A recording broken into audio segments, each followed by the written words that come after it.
Hola, sea bienvenido a otra entrega del programa Entrevista de Cuba Visión Internacional. En esta ocasión vamos a estar conversando con dos hombres de ciencia. Uno de ellos responsable de haber contribuido al desarrollo de métodos para el diagnóstico por computadora de enfermedades cerebrales, siendo incluso uno de los creadores de la tomografía eléctrica cerebral. El otro al frente de una de las instituciones científicas de gran prestigio en nuestro país, que también efectivamente toman al cerebro como su eje científico. Quédese con nosotros.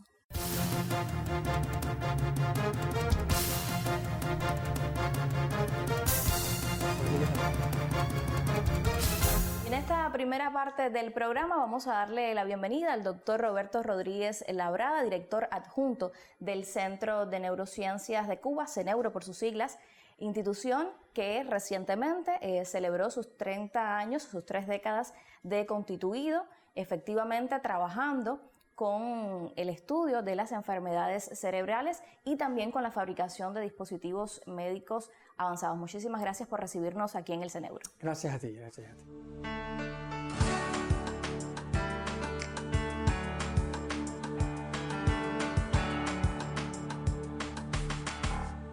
2020, sin dudas, doctor, fue un año difícil, podría así decirse, para este centro, pero sin lugar a dudas también su contribución fue vital para enfrentar la COVID-19 en el país, y entonces pues tendría que pensar inmediatamente en los ventiladores pulmonares de emergencia que crearon ustedes para asistir al paciente, para apoyar el Sistema Nacional de Salud. ¿Cómo se desarrolló esta iniciativa? Indudablemente, como bien tú decías, el año 2020 ha sido un año muy difícil para todo el mundo, nuestro país y nosotros específicamente para nuestro centro, porque hemos estado arduamente en la batalla, en la lucha contra la pandemia del coronavirus. Muy temprano, iniciando la pandemia en nuestro país, fuimos llamados como centro productor de equipos médicos a dar una contribución especial como parte de la respuesta de nuestro país a la pandemia.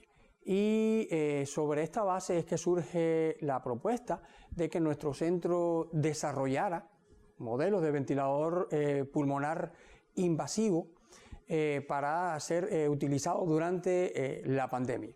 Para eso, bueno, nuestros investigadores, jóvenes tecnólogos, un equipo muy unido acá de nuestra dirección de desarrollo, igual con otros investigadores, pues se dieron a la tarea de identificar ya trabajos avanzados como códigos abiertos en Internet, donde ya vendría el diseño, y se encontró uno afortunadamente abierto, libre, del MIT. Contribuyeron mucho en el diseño, ya en particular la electrónica de este dispositivo, y en un periodo bastante corto, de menos de 3 meses, pues ya contábamos con un primer prototipo.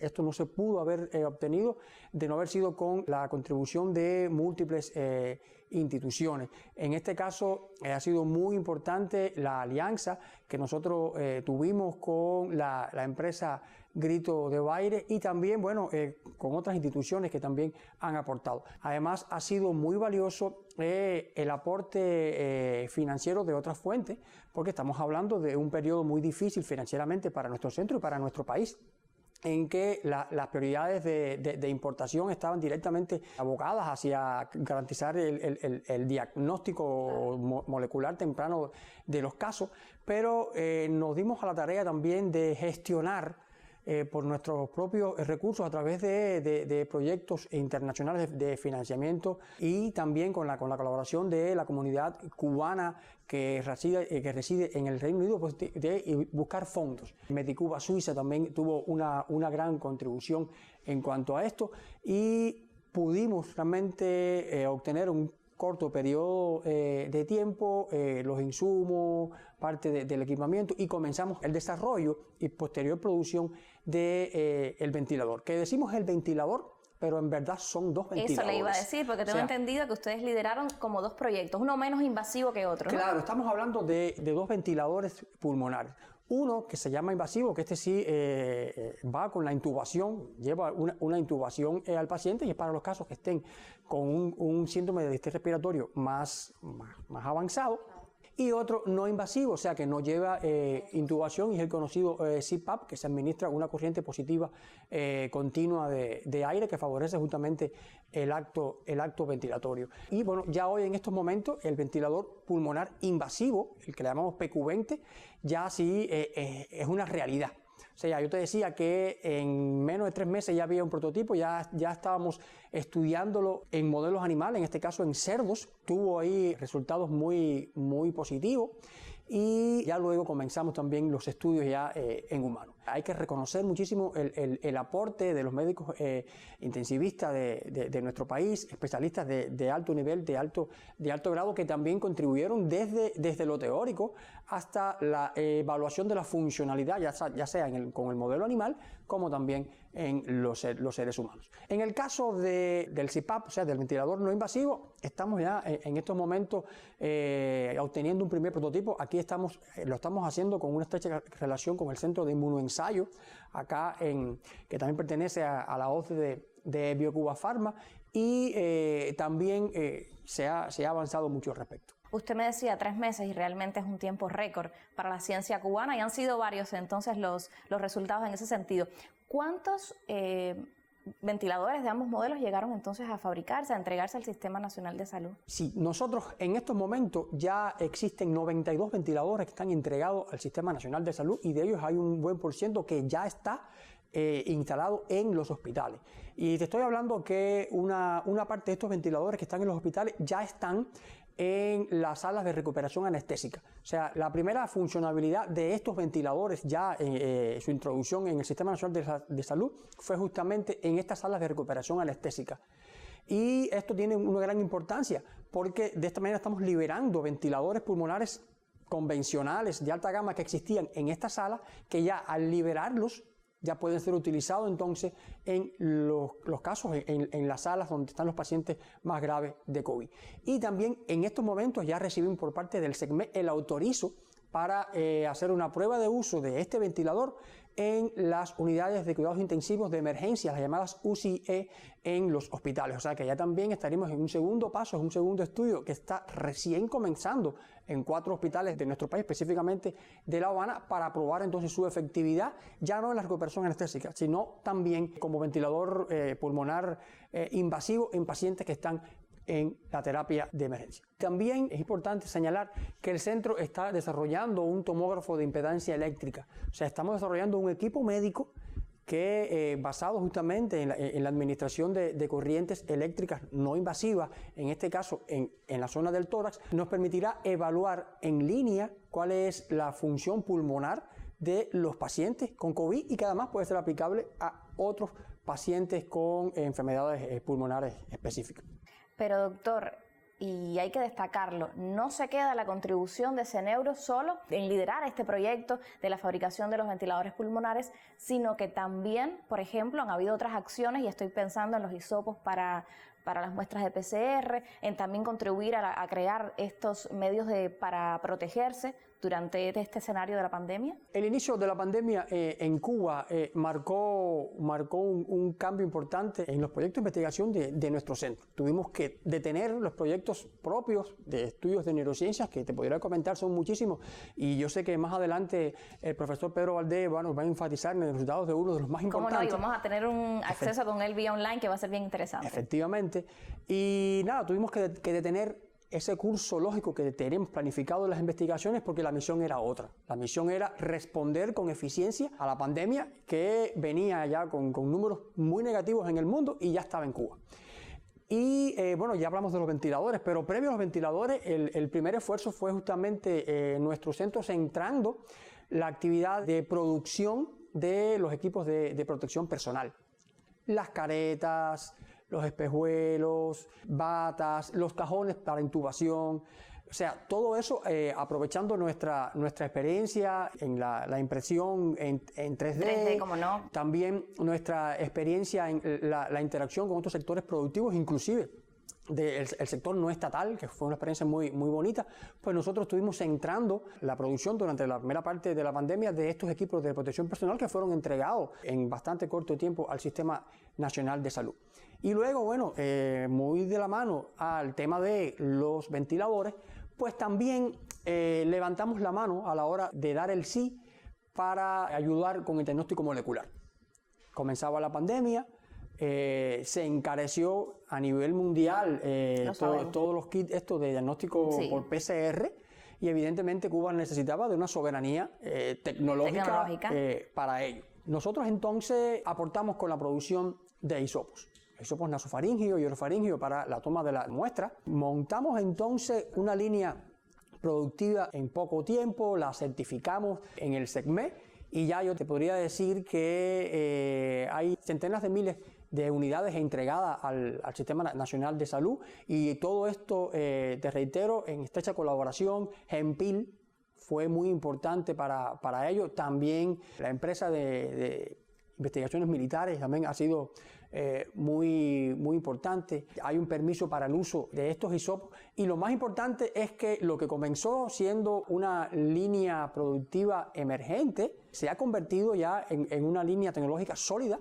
porque estamos a punto de dar la inauguración oficial de una planta de insumos donde tenemos una fábrica de hisopos.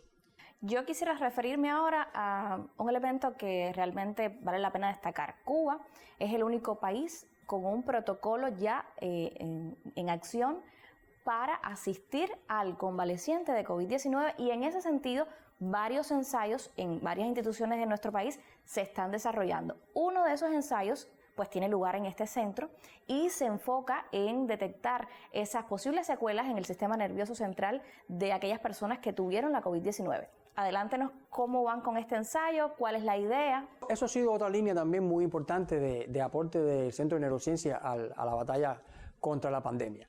Y en este caso sí, ya muy de la mano al objeto social de nuestro centro. Indudablemente desde los primeros reportes de la pandemia, y también siguiendo los resultados previos con otras epidemias causadas por estos tipos de virus, pues ya se conocía que el sistema nervioso central, el cerebro en sí, podía también ser vulnerable a la acción del virus.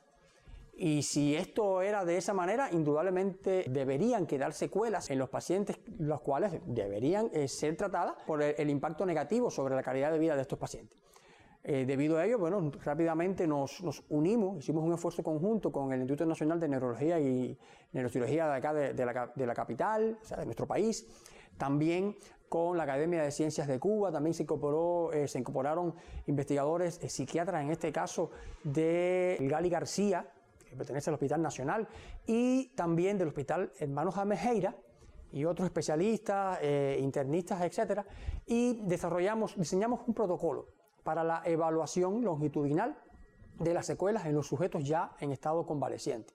Un protocolo complejo porque implicaba la pesquisa de sintomatología neurológica durante la fase aguda, o sea, durante la fase en que estaba el paciente ahí en zona roja, y eso se hizo muy de la mano con los compañeros del neurológico, una entrevista muy profunda.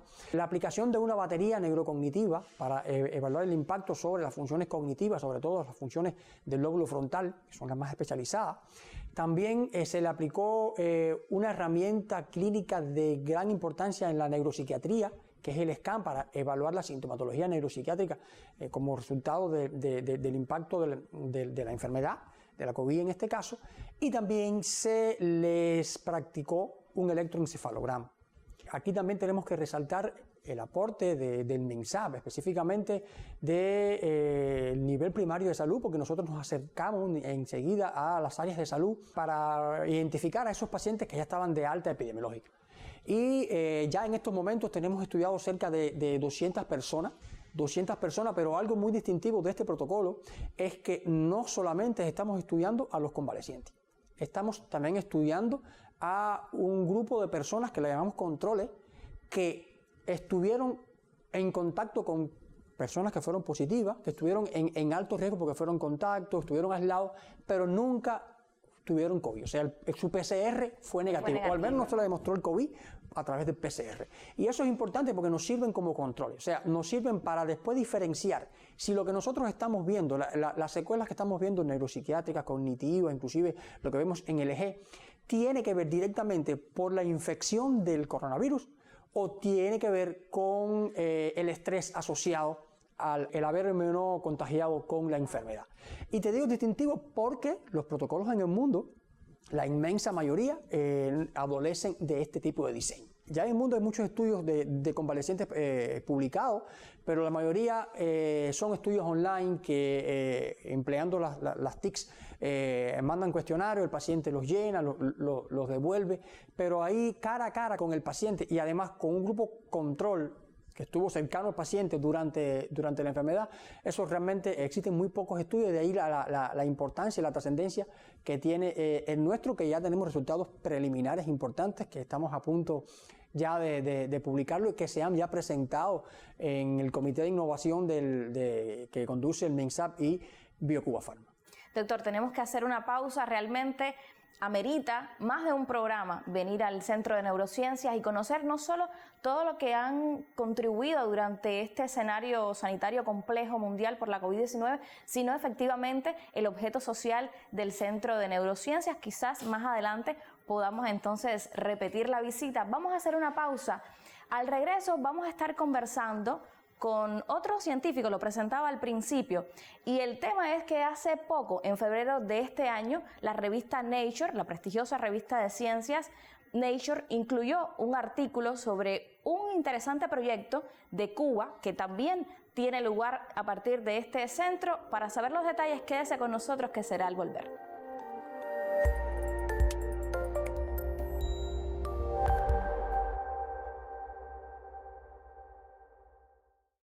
El mérito de construir el ventilador artificial cubano le corresponde a estos jóvenes. Probado ya en emergencia, se constatan sus buenos resultados. El PQ-20 recibió el permiso de las autoridades competentes para su uso, así como continuar su producción. Un éxito de especialistas cubanos en un pequeño país que se crece ante las dificultades.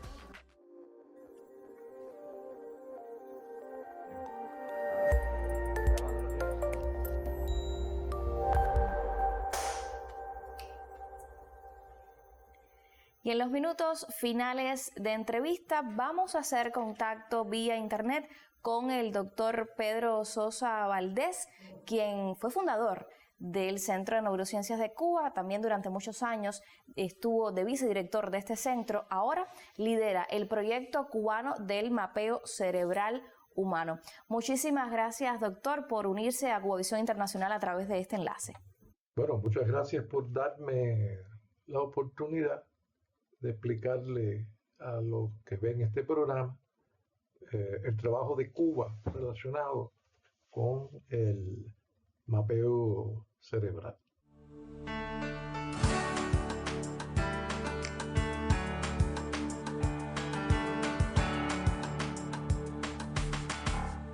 Profesor, ya habíamos hablado anteriormente con el doctor Roberto sobre el proyecto de mapeo cerebral humano, pero queremos saber en qué consiste y en qué fase se encuentra actualmente. Cuba ha realizado 3 proyectos de mapeo cerebral. La primera fase fue de 1989 al 2001. Este fue un estudio hecho con equipamiento cubano, es decir, el MEDICIT, y estudió la actividad eléctrica del cerebro desde los 5 hasta los 97 años de edad.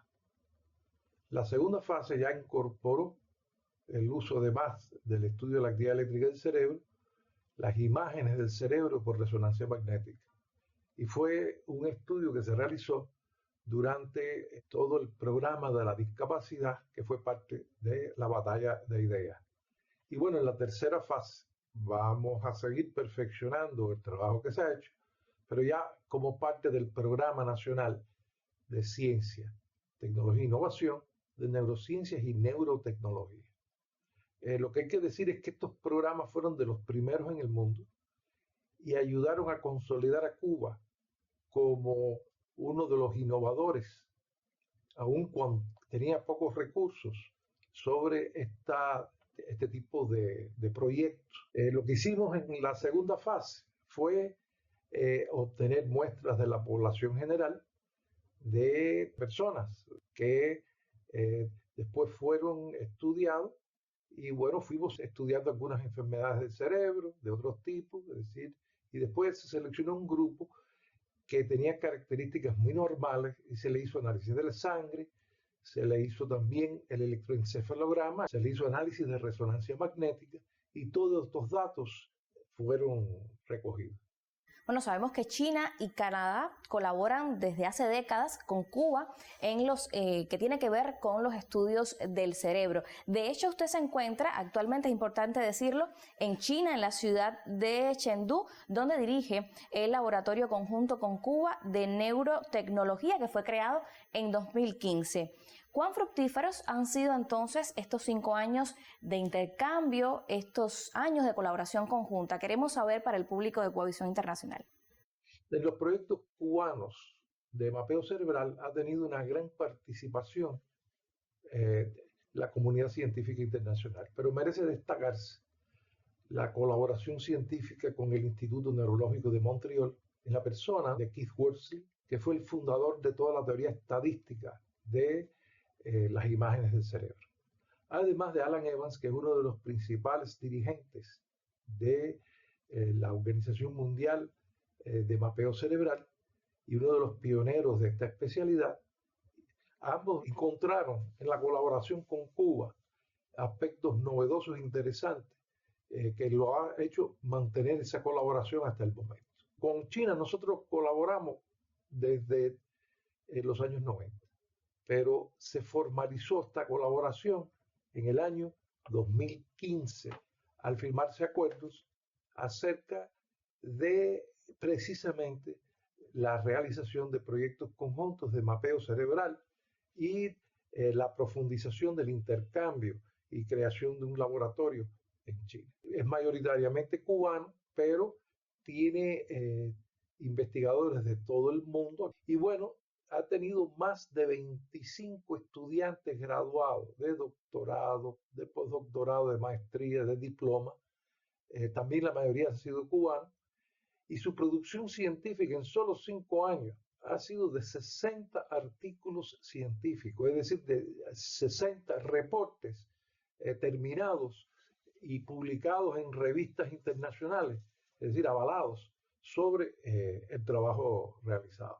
Doctor, lo decíamos antes de la pausa, ya lo veníamos anunciando y un poco ese hecho motivó este intercambio con usted.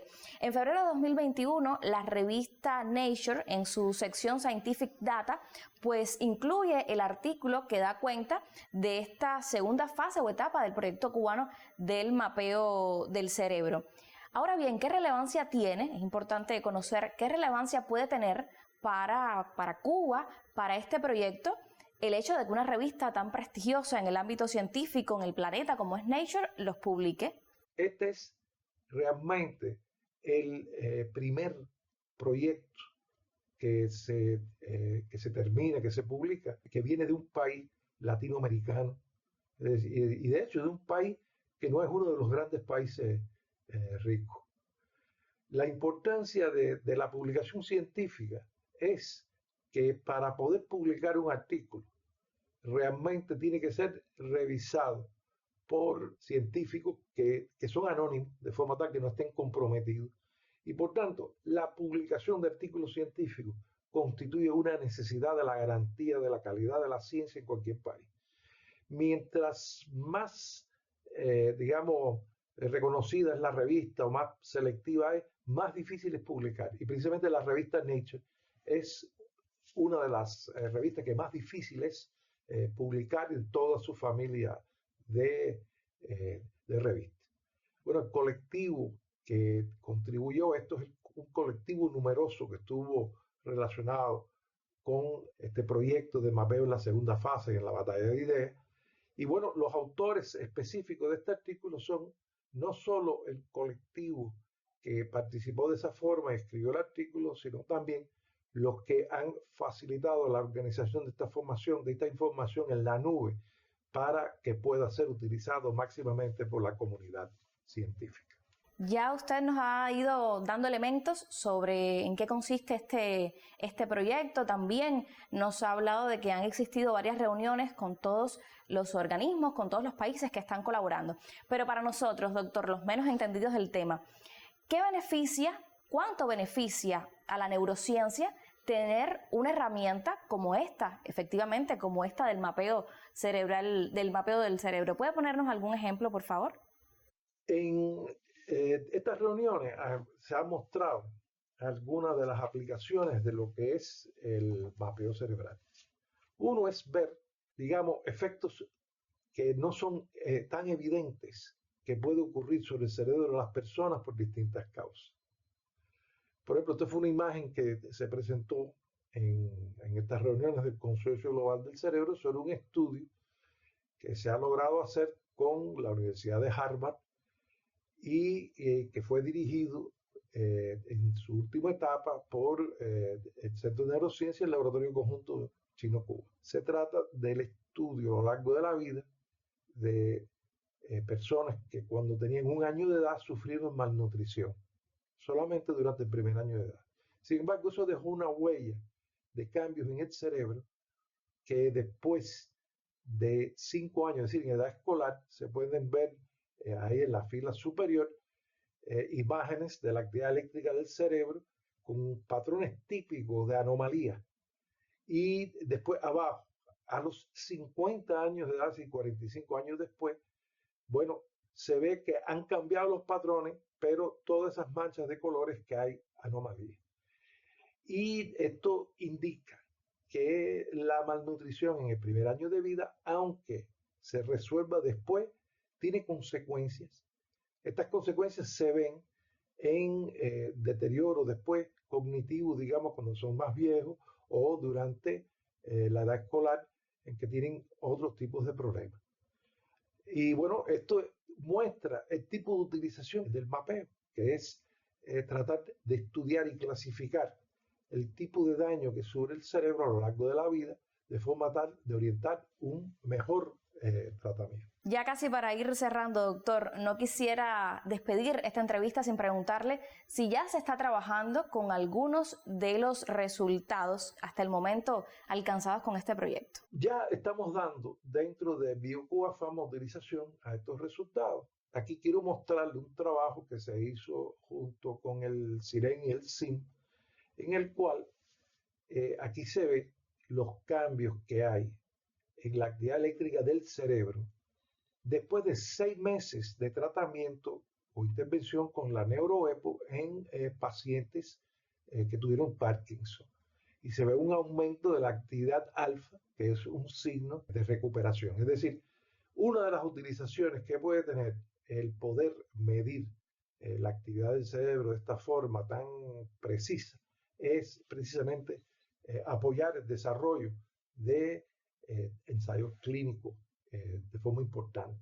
Muchísimas gracias, doctor, por haberse unido a Cuba Visión Internacional desde China en este enlace. Por supuesto, confiamos en este aporte, en el aporte de este proyecto cubano para la neurociencia. Despedimos así este programa de entrevista. Por supuesto, la próxima semana más entrevistados y otros temas para debatir sobre Cuba y su gente.